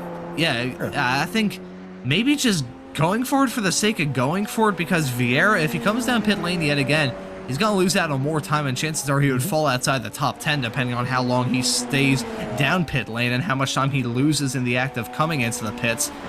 So Vieira, man, I'm not too sure. I'm curious, Josh, if we could possibly ride on board with Lucas Vieira over the next lap-ish, and hear if he's lifting and coasting heading into these corners. I mean, if he goes for an aggressive fuel saving and maybe loses about like 10 seconds during the rest of this race just in terms of pace, it would still be better off than losing about 30 seconds coming down pit lane yet again. We're going to ride on board with Vieira for the not too distant future and try and see what kind of strategy he's doing. Not really short shifting or anything like that. Into one. Yeah. It looks like Vieira's just going for it, so I just don't... I mean, I think even with aggressive fuel saving, I'm not sure Vieira could have made it all the way after pitting on lap 1. We've seen stranger things so far in this series, but I think that's just a bit too kooky for Vieira to try and make that work. Maybe he could make us out to be a fool. We just never know. That's true, and it won't be the first time I'm wrong about something. So, but it was just like I said, know just that pain. That caught my eye. Yeah, just something that caught my eye. I was looking at the timing and scoring. It's like, it just doesn't seem right. As we see, is that Pires come into the pits? It is indeed. Ooh. There we go. Luis Pires down in pit lane. He was running a little bit farther towards the back, still keeping it clean outside that one mistake during that sprint race. I feel like I may have just pulled another commentator jinx on him. So, Luis, if you're watching this broadcast in post, I wholeheartedly apologize, and there may be some adult beverages down the hall, actually, depending on whether or not Luis Pires is of a legal drinking age in the U.S. If he is 21 and above, the adult beverages are down the hallway to the left here at the Apex Racing TV studios. Of course, not in the Apex Racing TV studios, as Apex Racing TV does not condone the act of drinking adult beverages during a broadcast.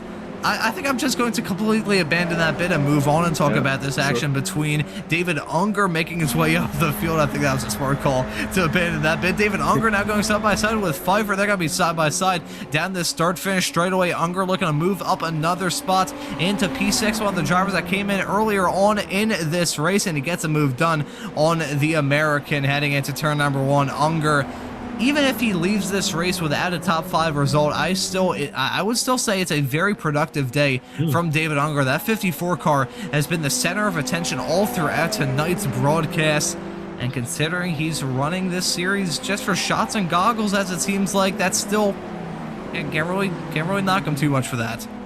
No, absolutely not. We see Vocal now coming in. Yeah, and I think Unger, if he doesn't finish on in the top 5 or on the podium, he'll probably be kicking himself, saying, well, that's a missed opportunity. What can I do better? As we see Vocal coming in. Once again, don't see any of the pit stop times that indicate that anybody is taking tires. So it looks like we're just going to ride this out and try and suffer through the 45 minutes. Realistically, as we're looking back at the lap times, the pace really hasn't dropped off for the cars. So, maybe toward the end of it, something might be different, but at least through the mid part of the race, it looks like the tires are holding up pretty well.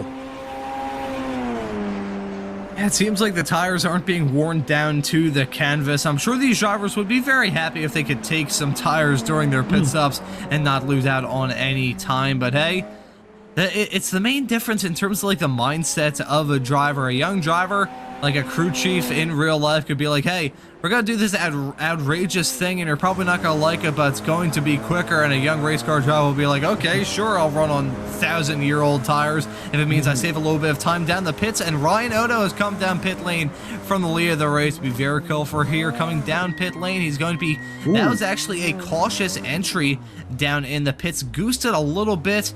Oh no, he slowed down a lot. I'm gonna look. Did Ryan Odo just pick up a pit lane speeding penalty? I don't see anything right now. I'm looking at the entries tab on iRacing to try and see if a black flag would populate. I don't think it would populate just yet, but Ryan Odo being very careful on that pit entry, goosed the throttle a little bit to try and get a bit more time, and then it ended up biting him a little bit. We're keeping our eyes peeled to see Odo, if he gets a speeding penalty, that would be a big game changer in this race. Benlid and Fernandez are in as well, and Vieira has taken the lead of the race. Benlid out and away in 11.8 seconds, and Odo stopped in the box for 16.8. He is actually just going to lose the lead of the race on merit alone. 47.9 seconds down in pit lane. That is an eternity compared to the drivers right in front of him, stopped in for 38 seconds and all of that. Look at that, Odo, 16.7 seconds stopped in the box. That is the second highest so far in this race. So Odo with a costly mistake, not only in terms of possibly speeding on pit lane and maybe picking up a penalty, but also just being stopped in his box for so infuriatingly long. That is a game changer for Ryan Odo, a costly mistake. Yeah, it was a great shot by Josh, the camera angle on the left front. So you saw him lock the front tires up twice coming into the pits, once as he hit the cones, and then another time as he was turning to get on the actual pit lane itself. And so yeah, maybe, I don't know, maybe he's been doing some driving the Global Endurance Le Mans race was over the weekend, so maybe he was keyed into that pit limiter kicking in and it just didn't do it in this car, obviously.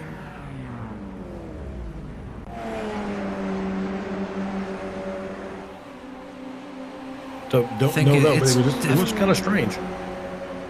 Yeah, that is very, very strange. A costly mistake. And now we're going to see a big battle here between Vocal and Benlid. Vocal going around the outside, heading into turn number 1.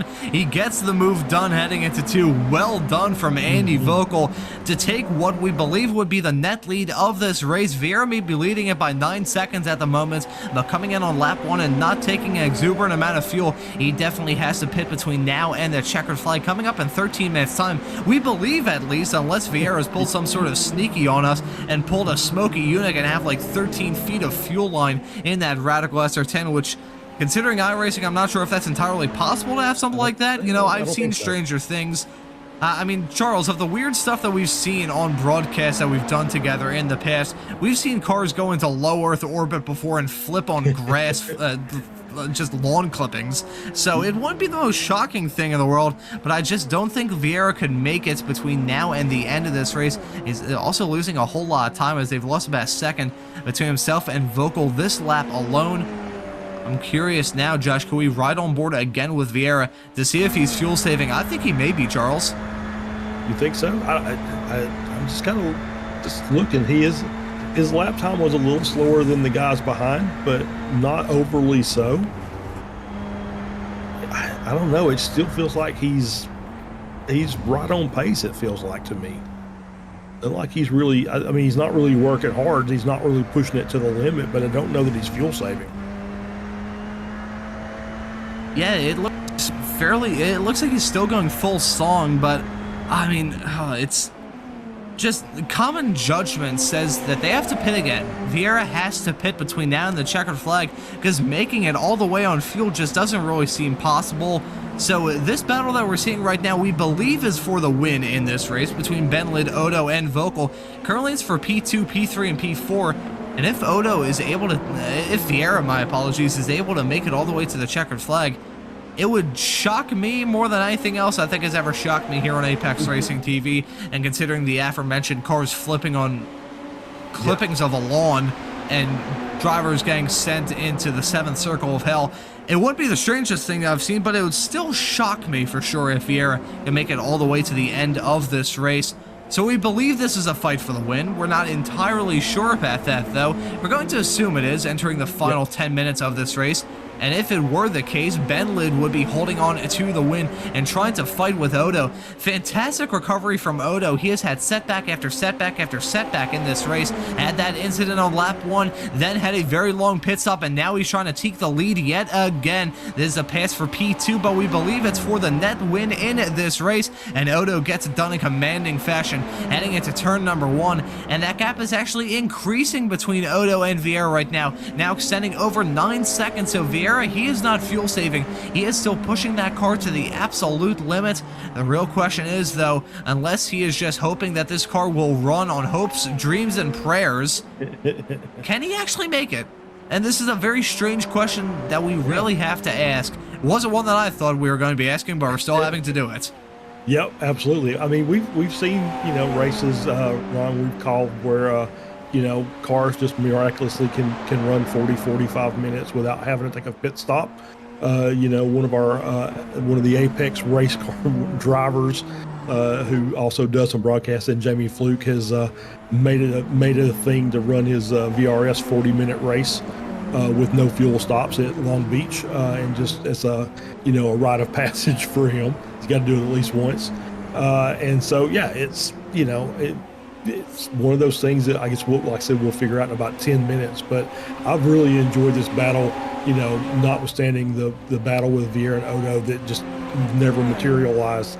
Benlid and Vocal are putting on a show. I mean, they've been tooth and nail since the green light went off, and it's been fun to watch these guys battling, especially Vocal being an AM class driver. He's put on a really good race, and he's given these guys everything they can handle. Yeah, Vocal, I think if we're going to award a driver of the day, of course these drivers do award each other driver of the day. I think Andy Vocal deserves a shot. This has been a fantastic drive from the American, and it should be noted that Fernandez a little bit farther behind. He's put on a very good show, currently running in 5th on the hard chargers from this race meeting thus far. Got involved in an incident that took him really entirely out of contention earlier on during that sprint race. That shot him back during that race. but he's put on a great recovery drive ever since, and credit where credit's due to him. I believe our Apex Racing TV colleague J.R. Gregory has been struck by a falling anvil, and we're going to take a look at that anvil falling. This, I believe, is what happened. You can see him heading in. That's coming out of turn number 10 through 11 right now. And I think he ran a little bit wide. No, it was a half spin on corner exit. Going to take the... Oh, no. So, okay, it looked like JR. Oh my God. Okay, JR Gregory doing some aerial acrobatics, running through the rally special stage here at Phillip Island. JR, I think he may need a chiropractic realignment after that. All right, so I think I've noticed a new jump that we haven't known about before, which is kind of, you know, the thing with Australian tracks, an invisible wall there. Which I didn't know was there, and geez, little nose wheelie by the Radical SR10, and JR just said, you know what, maybe I need to go to the pits. so yeah, great first race, not a great second race, but at least a memorable moment. Well, hey, at least JR has soared to new heights, but that is a terrible pun. I would like to wholeheartedly apologize. Yeah, Charles, I can't necessarily blame you for groaning about that one. That was... Oh, boy. There's many things I've said on broadcast here on Apex Racing TV that I've learned to regret. That one was instant regret, and I really felt that before I even said it. So we're just gonna... Oh, Lord, JR... Okay, give me a moment, Charles. I can't. Well, let's focus back in on this race here. We've got Vieira still up front. Odo is closing the gap. It was about 9.2. It's now a second and a half closer at 7.7. So Odo is trying to close that gap down just in case Vieira can make it to the end. Then we got Benlid followed closely by Vocal. That gap's actually opened up a little bit. It's now about a second, 1.2. So Benlid's kind of stretching that out a little bit. And then we've got Fernandez coming up in fifth, is kind of closing the gap up to Vocal. Second and a half gap between those two cars. Unger in, as we go back, we can look at Krasik there, and Joel Jacklin battling hard for the edge of the top 10. Still racing out there on the track, even though some of the gaps have opened up a bit. As we see, Owayan is just kind of in the rear of the shot there, about 3.5 seconds back. So these guys are still battling. They're still trying to get all the points they can get for the, at the end of this race, and continue on to next week. But they're trying to get this wrapped up. 5 minutes left to go.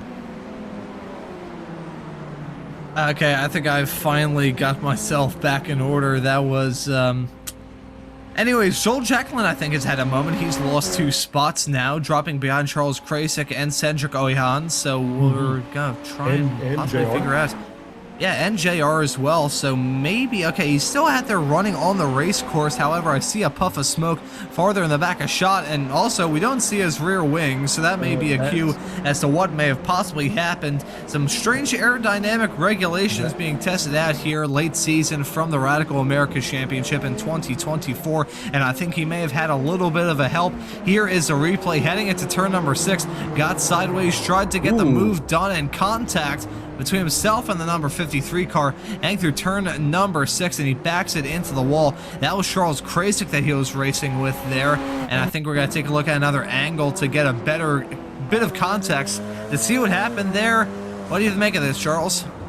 Yeah, we'll see here with Jacklin on the inside. Yeah, it was like maybe Jacklin had to kind of check up a little bit in mid-corner. Really nowhere, with Krasik trailing that close, nowhere for him to go. Contact made, and then Jacklin backed into the wall and has now removed his rear wing, which is not going to help the downforce through those high-speed corners. Oh, that is going to be a very sketchy ride for him, but hey, credit where credit's due, he's remaining out there on the racetrack. Another driver is remaining out on the racetrack. Is Lucas Vieira. He has not come down pit lane, and he is not slowing down either. What is this Radical SR10 running on? The Lord's Prayer? I really cannot tell. I mean, he's still on pace too. Ryan Odo, he's pushing that car to the limit, but he was only about 0.2 of a second quicker than Vieira last time by. That gap is slowly decreasing, but at this point, considering the pace between those two, Odo would have to hope for this race to be extended to a 60-minute affair for him to actually catch up on pace and pace alone. Vieira looking to do the impossible. And really, our thoughts towards Vieira have changed so much throughout this broadcast. We were like, okay, came in, he's gonna have to pit again. Then probably about 20 minutes later, okay, probably gonna have to pit again. Then about 10-15 minutes ago, we were like, will he actually pit again? And now it looks like he's just going to run it all the way to the end. Vieira, we're taking a look at another replay of the drama involving Vieira so far in this race. Let's look at another angle of that drama that really kicked off this race and threw it into complete disarray. How would this race have been if that incident didn't happen at the very beginning? We'll never know. We will never know. And taking a look at another replay of a moment involving Vieira running wide hang through turn number 4. Credit where credit's due, we only dipped one wheel off into the dirt. So fairly well held on Lucas Vieira's part to keep that car on the racetrack. But he's still keeping it out on the racetrack. He has not come in, and they're going to be taking the white flag next time by, Charles. So Vieira looking to pull off the impossible here at Phillip Island. Yeah, it's kind of strange, you know, if you follow your NASCAR history, since we can't do this in iRacing, there were stories about NASCAR drivers when they would go to the big tracks where they would run some separate tubing in the midst of their roll cage to give themselves a couple of extra laps at Daytona, so they could extend their fuel stints. That goes back to the "if you ain't cheating, you ain't trying" mentality that NASCAR had for a long time. So yeah, it's it was one of those things that for Vieira here is like, okay, yeah, there's no way if he's stopping on lap 1 he's going to be able to finish the race, but apparently that's not true. Looks like he's going to be able to snatch a victory here from basically running the first half of the race in the back of the pack. And the white flag is going to be in the air. He is looking to do the impossible. Lucas Vieira takes the white flag. He has one more lap, 12 more corners, but more importantly, 2.76 miles to try and bring this car around. Listening on board, he's still driving this thing to the limit. What is this car running on? It is unbelievable what we've seen from Lucas Vieira thus far in this race. It is an astonishing drive from Vieira, and even if it doesn't work, it's what he had to do. If he came into the pits again, that would take him out of contention for not only the win, not only for a podium, not only for a top 5, but possibly even for the championship as well. Odo won that sprint race earlier. Looks like he's going to have to settle for P2 unless there's some sort of major drama involving Vieira. Maybe he has a spin, maybe he runs out of gas coming to the line. Odo, though, you gotta give credit where credit's due to Odo. Put on a very good recovery drive, and if he had an on-schedule and on-time pit stop, would have closed that gap by 4 seconds. Would he have been able to get it done? He won't have had to worry about racing some drivers towards the end of this race. Vieira hasn't, though. He has come back from the brink of extinction, and after getting involved in an incident at the very beginning of the race and pitting at the end of lap 1, Lucas Vieira, in the economy drive of a lifetime, is going to save his championship standings and win here at Phillip Island. Lucas Vieira, the Brazilian, takes the checkered flag in stunning fashion. 7 seconds between himself and Ryan Odo when everything was said and done, and John Bentlid going to be the next across the line to round out your podium in 3rd. Andy Vogel right behind, going to be the top finishing AM driver from this race, pulling off the double that's going to help him out a lot in the AM championship. But Vieira, we're thinking about Andy Vogel being the driver of the day, and while Vogel put on some fantastic stuff and raced his heart off throughout the entirety of the 1 hour of racing action we just had here on Apex Racing TV, Vieira, I think, defied the laws of physics and managed to stretch out a tank of gas over a 45-minute long race. And oh, that's John Bentlid going for a spin after the checkered flag. Thankfully, that's not going to affect anyone who hasn't taken the checkered flag yet, but Vieira, that is a stunner. Mm. Yeah, it really is. As we see Pfeiffer coming through. Yeah, it's kind of shocking. This, like I said, he basically had the lap one incident and basically ran around the back for most of the race for the first 35 minutes or so until instead of the front runners came in. Look, Jacqueline manages to get it home with no rear wing. So yeah, it's kind of bizarre, but yeah, I still want to give a big shout out to Vocal. Bentley and Vocal had a great race from start to finish. Kind of stretched out there at the end, but Vocal ran really, really well. Fernandez as well. Unger should have been higher up, but a P6, a good result. And of course, we were seeing the replay of our buddy JR with the nose grind coming through pit road. So yeah, it's just a bit of a bizarre, but it's a strange way to end the race with Vieira getting that victory. And I think with all of that taken care of, we're going to take a look at the results and then move on to some driver interviews. And we have a lot to ask some of these drivers, that is for darn sure. And I gotta say, Lucas Vieira and Ryan Oda are currently in the interview waiting area, so I would love to be a fly on the wall with that discussion right now. But we're gonna bring you the results from the feature race, 45 minutes in length, and it ends in the driver of the 171 car, Lucas Vieira, saving his chances and winning it here. Ryan Oda going to finish right behind in P2. He didn't do much wrong. He just, in the end, I can't even say he did anything wrong at all. He just ended up in P2 with Vieira doing the fuel saving to save his life. I mean, these Ford EcoBoost engines in these Radical SR10s can be a bit fuel efficient even when they're designed to be race car engines, but that's still absolutely insane. So Ryan Oda going to end up in a P2, not getting the double done here at Phillip Island. John Bentley going to be finishing this race in P number 3, then moving on to the AM category and rounding out your top 5. It's Andy Vocal winning it, pulling off the double, and Adrian Fernandez with a very good drive going to round out your top 5 P2 and AMs. Yep, David Unger finishing 6th, Diego Zuccarelli in 7th, Jimbo Pfeiffer at 8th, Cedric Oyan in 9th in the final step of the AM podium, J.R. Gregory in 10th, Charles Krasik in 11th, Joel Jacqueline in 12th, and Luis Perez rounds out your grid, and still 2 good, basically incident-free races for the most part for Perez. Yeah, credit where credit's due to him. He kept it going in a straight line, kept it on the racetrack for the most part, and brings it home with a clean-looking race car. And with the results taken care of, we're going to move on to some driver interviews, and I'm going to bring in Lucas Vieira to have a little chat. And usually with these Apex Racing TV interviews, we have a structure.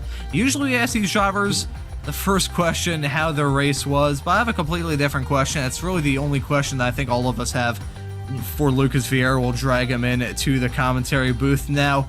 Lucas, you've been around for enough of these Apex Racing TV interviews that you probably know what this first question is going to be, so I'm going to throw a curveball, ask you this. How the hell did you manage that in this feature race and make it all the way to the checkered flag after pitting on lap 1? I'm not sure either, too. I'm not sure. I was talking to Ryan on the interview waiting room right now, and I think he hit pit limiter sometimes, and he was scared to hit the pit limiter, and I have some issues. He will talk with you later, but he have some issues during the pit that he had. And I was like really slow. I was like half a second slower per lap because I have a full tank, and I wasn't even sure if I'm going to P2 or P3. I was hoping for some good strategy and make it out. You make it work. Not sure what happened, but look, I guess. Yeah, I would say that's luck, hopes, prayers, and dreams. That was an absolute miracle, it must be said, and I'm sure you're very happy sneaking away with the victory in this race, considering how things were looking after that sprint, and especially after that first lap collision. I'm sure that was not the result you had in mind, even coming into that feature race before that lap 1 incident. Oh, definitely not. I was like, my strategy was to sit behind Odo till we have to pit and save fuel, and I have like to. even the quality I have looking up on the hill, and I tried to avoid him, and unfortunately I was unable to avoid him. And I deeply sorry from Orion to Diego, who actually rear-ended me because of the incidents. I think some of the guys, I have to check the replay. I want to deeply sorry, apologize for everyone in the race. It's not the kind of the race that I usually do, and not with the race that I was hoping, but at the end, well, I would take it at the one. Well, still a P1 result after the drama you had to endure during that feature. Not a bad result at all. I'm sure you're going to really enjoy bringing the trophy home after everything was said and done. Now, it's going to be a few weeks' time until this Radical America Championship returns, and the next race of the season is going to be at Brands Hatch, a far different track than the one we just had here at Phillip Island. What are your thoughts heading into that race? Oh, I like that track. It's not like an easy track to pass someone, but I really enjoyed the race there. I think I kind of get a good result there. Let's see. We will certainly see, and that broadcast is going to be here on Apex Racing TV on Sunday, September the 8th, in just about 3 weeks' time. And Lucas, I'm sure you're going to be in contention for that one as well. Thank you for joining us in the commentary booth. Is there anyone you want to give a thanks to or shout out? Well, for you guys, as always, because you do an excellent job in doing the so late in the time zone, I can't get enough of this because I know it's late for you guys. And for my wife, who let me drive today, I think he's watching. I'm not sure, but I hope he was watching. And for everyone who's watching too. Alrighty, there you go. Lucas Vieira always has to shout at the wife, happy life. I've heard that from many married men over the years. I'm sure our producer Josh will be able to speak on that by the time this series wraps up in about 2 months' time. But Lucas, thank you for joining us in the commentary booth, and congratulations on the victory, and excited to see you back out on track at Brands Hatch in 3 weeks' time. Thanks for joining us, man. Thanks, guys. Cheers. And that was Lucas Vieira, very happy to leave this race with the victory. And Charles, would you like to have a chat with a man on the other side of this race meeting drama? Would you like to have a chat with Ryan Odo? Yeah, absolutely. Let's bring Ryan in here and talk to him. So Ryan, obviously win in the race 1 in the sprint race. So then when you get to the feature, you've got the lap 1 incident. We've got some really good battles amongst you and some of the other guys that, Benelid and Vocal and Unger are all kind of giving you a little bit of pressure. And then the critical issue on the pit stop. So let's talk about the pit stop real quick. I think that might have been, with everything, the way everything shook out, the difference in you getting a P2 versus a P1. Yeah, I think it might have added an extra 15-20 seconds maybe, because I remember Lucas Vieira, he was 28 seconds behind me and he'd already pit, so I was doing the math. I think I actually lost 10 seconds. What happened was my pit button failed, and when I was entering pit, I was slowing down extra early because I was in front of Vieira. I had like a 5-second gap to second place. I was taking it easy, and then went to accelerate to go to the top of the pit limiter. And then I started climbing 50, and I'm like, oh no, why am I going this fast? I slowed down, tried to hit the pit button again, tried to speed up again, once again went over it. So I was scared I was going to get a speeding through pit lane penalty. So I slowed down, was going like 35 through pit instead of 45, and took a stop. And then when I stopped, for some weird reason, the begin fueling box wasn't checked, and it's always checked. So I was just sitting there not knowing why for like a second or two, and then I switched over and turned on the fuel, and then when I got out, I was too far behind Vieira to be able to pass him. Yeah, we saw the pit entry. Obviously didn't know anything about the fueling, but we definitely saw the issues with the pit limiter on entry. It definitely cost you some time. Otherwise, I think had a standout race. Seemed to be you and Vieira, and I think you had Vieira covered in that second race. Had it not been for that, but there were some other drivers out there that ran pretty well that gave you a lot of challenge. I think it was Unger was really, really aggressive going into some of those high-speed corners. Yeah. And also him being my teammate, I don't think he fought me very hard. But I was so confident of being in front is I was actually trying to help him on the toe on one of the corners or on one of the straights by slowing down just a smidge, so he's just inside it. And apparently me helping him out that one time in the pit messed me up, and Vieira took the win. So I guess my fault. I should have pushed a lot harder. Yeah, it's hindsight's always 20/20, as they say. So, it's a lesson to learn for the next race. So, how are you feeling about the upcoming race in 3 weeks? That I need to win it to have a chance at the title. I need to win. I think all the races from here on out. From this moment to have a chance at getting Vieira, I need to be extra fast. So, I'll be practicing a little extra probably and desperately trying to get that title. Well, there you go. That's the way to be, and we're going to look forward to seeing it. So did you get a chance to give your thanks and shout outs? I want to first of all give my thanks to my spotter for taking the time to spot for this race. I want to take a shout out for everyone racing this race for putting up a great battle and honestly just making it feel like a great environment. And everyone watching this for taking their time to enjoy the race. And also for you guys for commentating for this race. You guys always make it so great.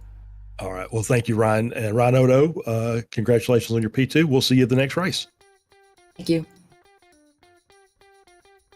And that right there was Ryan Odo beating himself up a little bit, it must be said. I gotta say, playing the team role while locked in a championship fight shows maturity well above his age, so I don't think Ryan Odo has anything to hang his head over.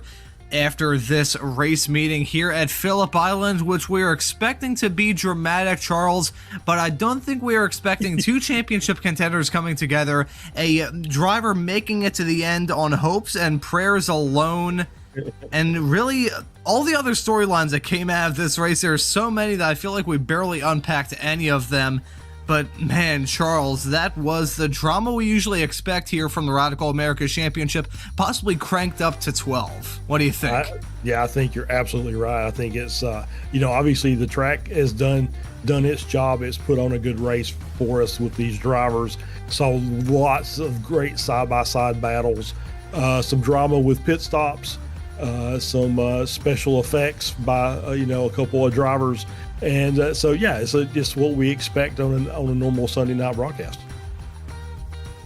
Well, from drivers attempting to go into low Earth orbit to drivers making it all the way to the end of this race running on fumes, it's the great racing you always come to expect here from the Radical Americas Championship, and the great racing you should come to expect every single week on Apex Racing TV. The action does not stop here on the Sundays. If anything, it kicks off a week of great racing action here all around the clock, and just looking at this upcoming week, we have got a week of action, and a week of action that is going to start off tomorrow with the Rekmatech World Challenge, the season finale for Season 10. If you're in the mood for multi-class sports car action at Fuji Speedway, that is going to be a great race starting at 8 p.m. Eastern Standard Time on tomorrow, August the 19th. Then, if you're in the mood for some open wheel action, how about you check out the second to last race of the Apex Racing Academy Super Formula Light season. We've got a really compelling championship fight in that category with a, at one point, championship leader coming off the back of a race ban that has opened the door wide open for the first ever championship in the Apex Racing Academy Super Formula Light series. Then, if you're in the mood for some more Apex Run action, how about you take a look at the Apex Racing League GT3 Trophy Season number 8, round number 7 at Hockenheim. Man, I think I said that ARL GT3 was on Season 12 earlier, so I was way off on that regard. It was probably Season 5. But anyways, moving on from that, we've also got some more Radical SR10 action in the form of the Radical Esports Cup, the second to last race of Season 3 of 2024, coming to you from Sebring this upcoming Friday at 2100 GMT, 5 5 p.m. Eastern Standard Time, and we hope we can all see you all for those broadcasts this upcoming week. Gives you more of a reason to subscribe here to Apex Racing TV so you never miss a thing. But I think as for this broadcast, that will just about do it. And so for myself, Ron Mullins, Charles Bichelle joining me in the commentary booth, and Josh Wilkie doing a fantastic job in the virtual production hauler, I say thank you all so very much for watching. Have a great rest of your night, and we'll see you all again at Brands Hatch in about 3 weeks time. Take care, everybody.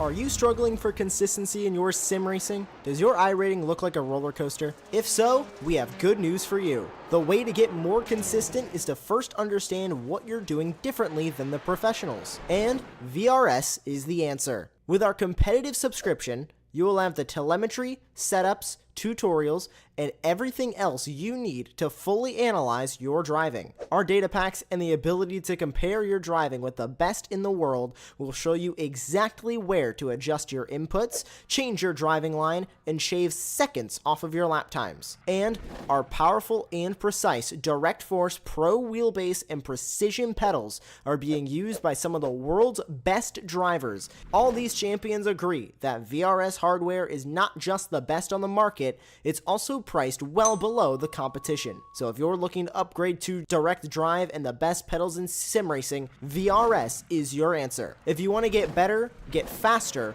and make it happen sooner rather than later, you owe it to yourself to find out why so many people are switching to VRS. You'll be so glad that you did. Visit www.virtualracingschool.com and learn why the best use VRS.